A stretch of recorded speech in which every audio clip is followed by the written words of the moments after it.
R.I.P. Jim Cunningham. Thank you for all you did for the racing industry, Pro Stock, and Ford. 98, 94 Pro Systems car.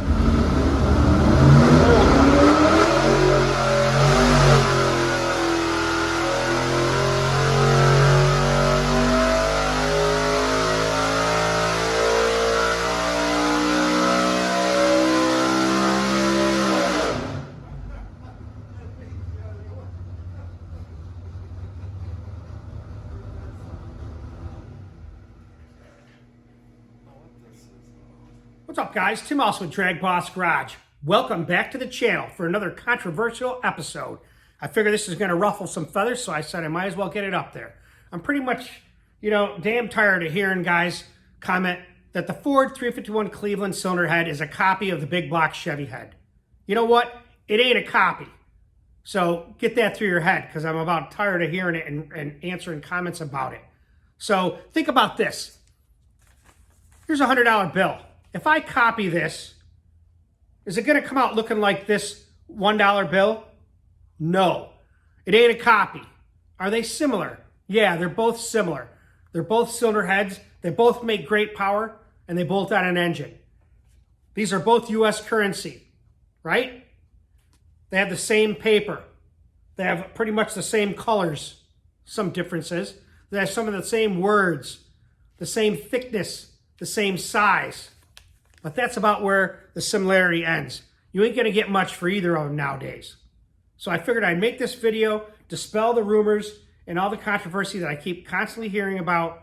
So we'll let Darin tell you what he thinks. DragBoss Garage. We're always seeing and learning something new. What's up, guys? Tim Alston with DragBoss Garage. Welcome, Darin Morgan. It's good to see you again. Hi, everybody. We're live, and man, do we have some great information to share with you. Here's what I wanted to say ahead of time, so we're not wasting time on Darin's presentation. But I put that video up about the most outlawed engine in racing history, which I got a lot of comments from that, a lot of information.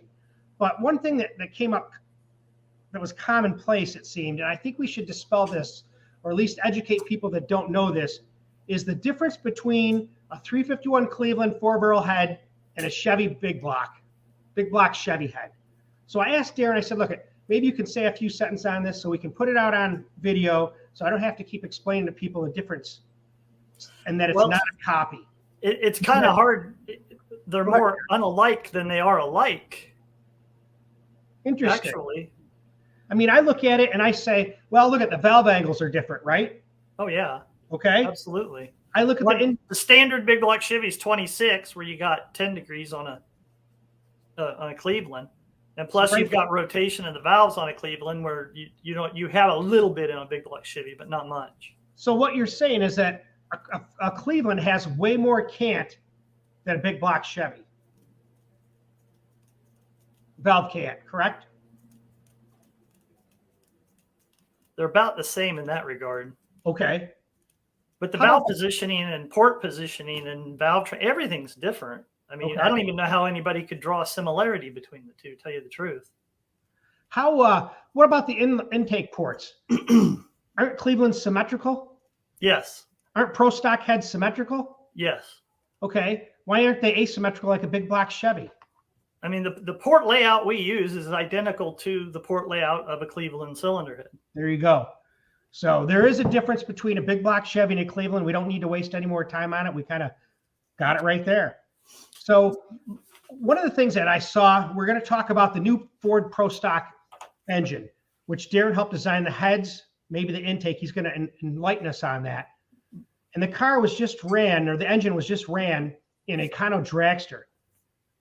What is his name? Neff, isn't it? Yeah, Clint Neff. Clint Neff. And that thing ran like 215 miles an hour. A 654 was what I initially saw. Then I saw it run a 652. Yeah. And it's taken over the field, actually. What can you tell me about that engine? Well, let me think here. Because I know they only made. Well, first off, this is up here, can you see my cursor? I can see it. I don't know Okay. what other people can see, but they'll chime in if they can. This is the JC51, okay, that I had free reign with as far as the heads are concerned. And we'll get into who helped with the block and everything else. Basically, this all came about, the whole Ford program came about because of Jim Cunningham and Tom Sweeny. Okay. Who I don't have a picture of Tom, but they wanted a pro stock engine. They petitioned Ford. Ford says, we're not into pro stock. We're not going to do anything. And Jim said, I'll pay for everything.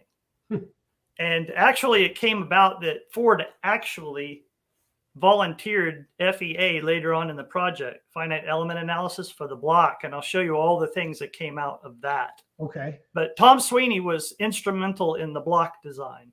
Okay.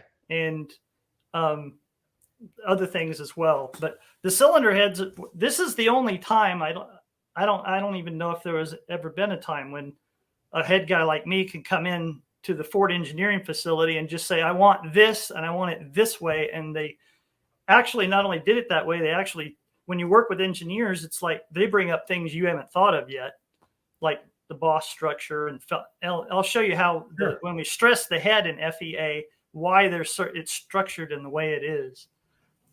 But it was a team effort, and all of us drove up to Michigan every weekend and then every other weekend for months and months and months. And we just sit around a design table, and the pro stock guys sit there and say, okay, this is what we want. This is what we need. And Ford just gave it to us. Everything we asked for, plus some we didn't. So this is the end. This thing is the end result of that. What year are we talking? So we can all 2007. 2007. Okay. Yeah, this engine's been around for 13 years now. There have been people trying to get them together. Now, Clint Neff, I've been friends with Clint since, we're teenagers. So he asked if that thing could set the AED record. And I said, yes, hands down, no problem. I said, but getting the parts is going to be a little difficult. So what he did is for 2 years, he went out and scoured the United States and found every JC51 part block cam heads that he could get.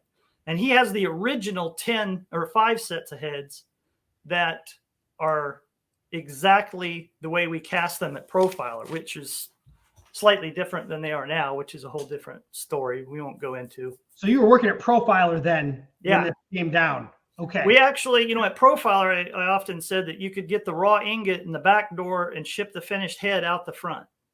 Wow. I mean, everything was done in-house. I mean, they could heat treat there and everything. Yeah, everything. Wow. So we cast it, machined it, everything right there. And with that, nothing more needs to be said.